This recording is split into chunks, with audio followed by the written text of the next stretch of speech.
beautiful moon. Anyway, that's a bad way to start this video. I'm gonna keep going anyway. This is, my name's Luigio.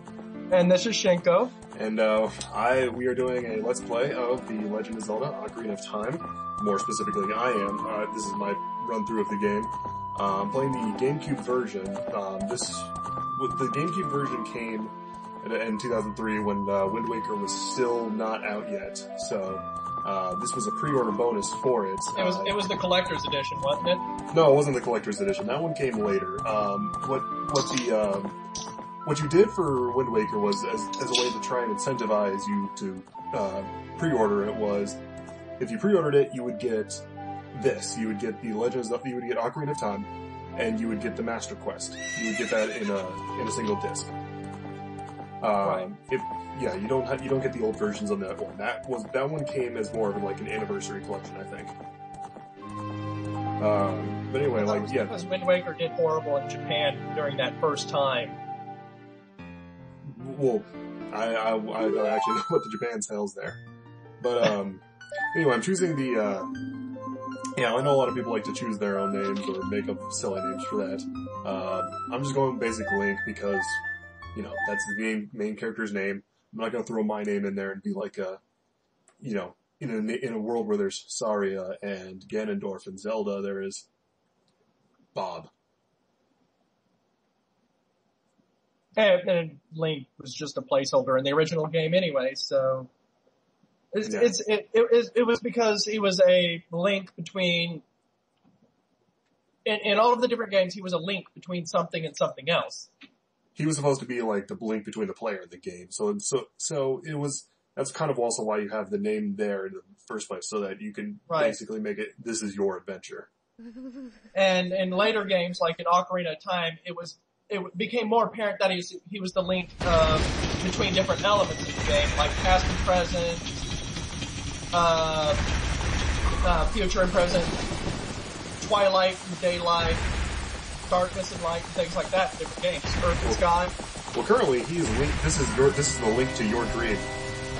That is what you were dreaming of right now. Terrifying, isn't it? Yeah. By the way, that's you. You're a blonde-haired elf. I know who you are. Thingy. I know who you are. So that was just something of that was his dream. That's gonna be obviously a significant plot point in the later parts of the game. This is the Great Deku Tree. He is the, patron deity of the first level of the game. Right. The Kokiri Forest. So that's gonna be first level and training grounds. And, I know too much about this game because I own about 4 copies of this game, so I didn't want to normally be cliche and say like this is my favorite game, but I kind of realized I have 2 N64 versions, I have this GameCube version, and I have the 3DS version, so I kind of realized I think this is my favorite game. And people are going to hate me for this, but my favorite Legend of Zelda is Twilight Princess. I own Twilight Princess, and I thought it was a fantastic game. I have no... I thought it was better than Ocarina of Time, because to me, it flowed more naturally than Ocarina of Time. It improved on it. Well, the thing about Twilight Princess was, after Wind Waker, like, the initial people it's kind of like had the Metal Gear Solid 2 thing where a lot of the reason people didn't like Metal Gear Solid 2 was because you played as Raiden. Like, with Wind Waker, a lot of people were like, they didn't want to play Wind Waker because you played as a cartoon 13-year-old. Right. But then Twilight Princess came out, and it felt like an improved version of Ocarina of Time, where it followed those elements, but it flowed better. They tried to go more for the vibe of Ocarina of Time, yeah. Yeah, and it just improved on it. Yeah, so this is I can see why it's hated, though, because the ending was actually really cheap. It was, I like the ending enough. But anyway, this is Navi. Cheap, like, hey, it felt like Ganon was added at the last minute of it, just to tie everything in. I suppose. But anyway, this is Navi the Fairy. And so like I'm gonna go back to the game here, because I don't want to get into too much outside talk. This is Navi. She's gonna be the helper that, for the game. Your partner, your constant companion, for better or for worse. And the most annoying companion of all time. More on that later. There's gonna be points where you realize why she's the most annoying. I kinda like this little part right here, where you're in the house, because it's kinda like, plays off as the old NES Super Nintendo, where it's the over the head view. And then as soon as you exit, oh, here you go, 3D. It's like Nintendo does that a lot with their cameras. Is whenever you're in a house, it does the overhead. Well, that's the first one where it's default, by the way. Fuck ladders. Anyway, what they do with the rooms, they'll do the over the head camera as an option for later ones. That's the only one where it like snaps onto that by default. This is Saria. This is your best friend, growing up, and you know, she's like one of the only ones in this forest that actually seems to, you know, like you as a person. So running around is simple. This girl's gonna talk about, this is the point to talk about L targeting. Z targeting in the original game, L targeting in this one. I'm gonna skip what she says, because I don't really care. L targeting, there's gonna be, Navi is gonna float over somebody's head, an enemy, object, or person. And you can do side steps, you can go backwards, and with that you can use like ranged stuff, you can observe things from much farther away. This is Mido. He is supposedly the leader, and he's easily one of the worst in this place. I don't particularly care for him. Thankfully there's not much of him in this game. Yeah, I think he only makes like 2 appearances, doesn't he? This and later on when you're an adult. Yeah. Even then, he's really not significant, and even though he's supposed to, you know, touted as the leader of the Kokiri.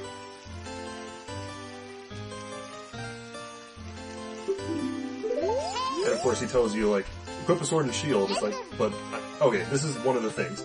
When, Navi gets your attention, you hit C up, and, you will hear what she has to say. Usually it's just like, every 2 minutes when Navi thinks you're not doing what you're supposed to be doing in the game, it'll say, oh, here, go this direction. Yeah. So I'm collecting rupees. The grass here kind of randomizes it. Usually you only get about 2 to 3 rupees running through the grass. A bunch of blue rupees, 5 rupee things laying around here. So we're gonna go get the sword. Now I will say this is one of the better layouts for a tutorial. It does work because, I mean, there are segments to the thing. So yeah, so right. This is one of the first things that I kind of like as about the game. As a tutorial, it's not horrible to go through. No, it's actually pleasant. You know, yeah. I guess it wouldn't. What I kind of like about this is that kind of the sword. This is gonna be the sword. It's kind of hidden here because you wouldn't normally think to run around. So then you realize, oh, there's a crawl space here. I'll just go through that, and then you get your first puzzle. Right. Yeah, it goes through all of the elements in just this setting. And I like the fact is like this is a hidden treasure of the Kokiri, but you're gonna borrow it. And then, like, later on, I think you use it in Majora's Mask, so technically you never returned it. So this is these are your screens. This is the quest status. All the important items of the game that aren't consumables, you know, songs, medallions, heart pieces. This is the equipment screen. This is the item screen. We don't have any items, and the map screen over there. That's just gonna fill out. Yeah, so we have a sword now, and I'll show a little bit about using the sword later. So yeah, just cut some grass. That's one of the things you can do, obviously, with it.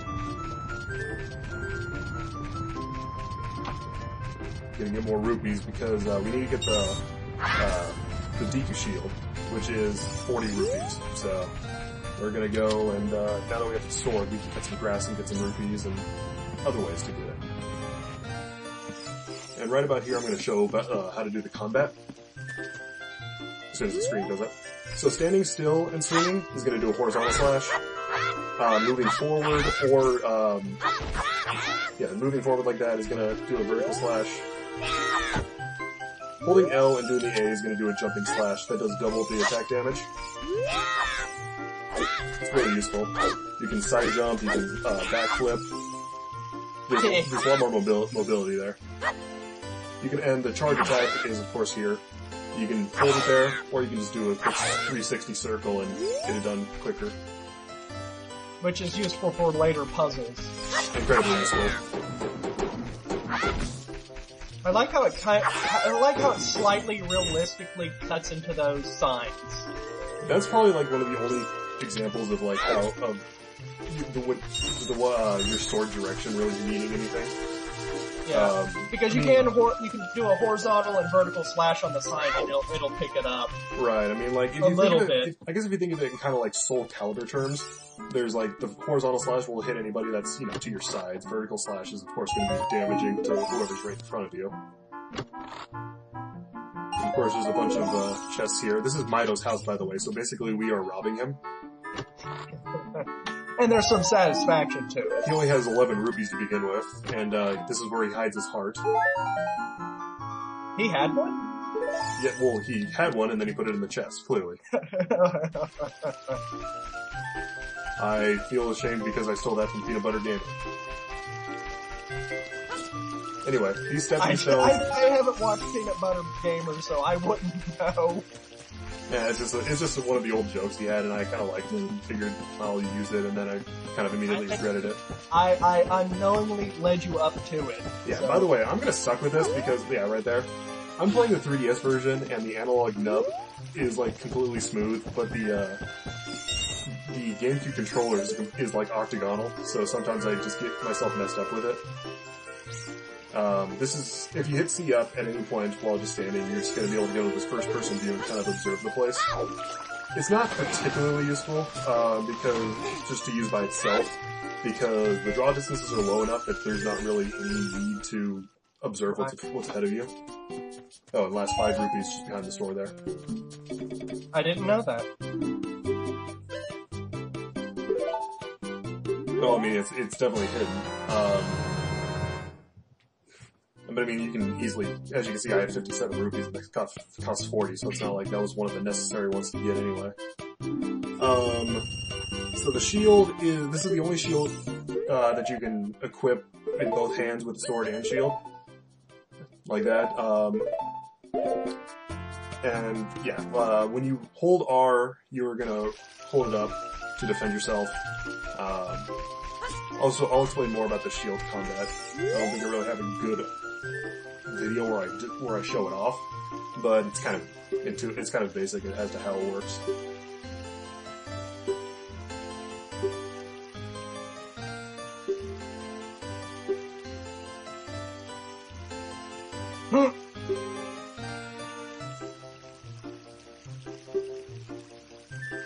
I like how he basically says, "I will never accept you as one of us, but here I'm gonna let you go anyway." And then... It's like, I'm going to be a douche all the way to the end. He pretty much does. So, first enemies of the game. Deku Boggles. They don't do anything. They give us sticks. Be annoying. Now the thing about the Deku Stick is it's actually like, in this game, in the N64 and GameCube versions of the game, I got hit there, don't judge me. I'll explain the Deku Sticks later.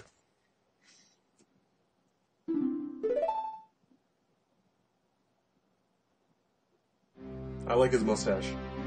And it's sad to think this, but in the original NES Zelda, the tree that you meet up with, the dead tree that you go in for the first dungeon, is theoretically the Deku Tree.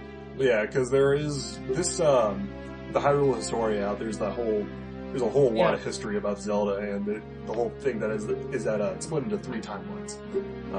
Link's a child, Link is an adult, and then Link fails. And then original Legend of Zelda's come where Link fails, and this is supposed to be... the first dungeon was the Deku Tree, because Link failed, and that means that everyone in the Kokari village died in that timeline. Well, if you play the original NES games, in the first NES game, there's no civilians besides old men and ladies. Yeah, that's kind of dark when you think about it. Anyway, so we're gonna go into the Deku Tree now. This is gonna be the first dungeon of the game. So, enjoy that first part dungeon 2. in both games.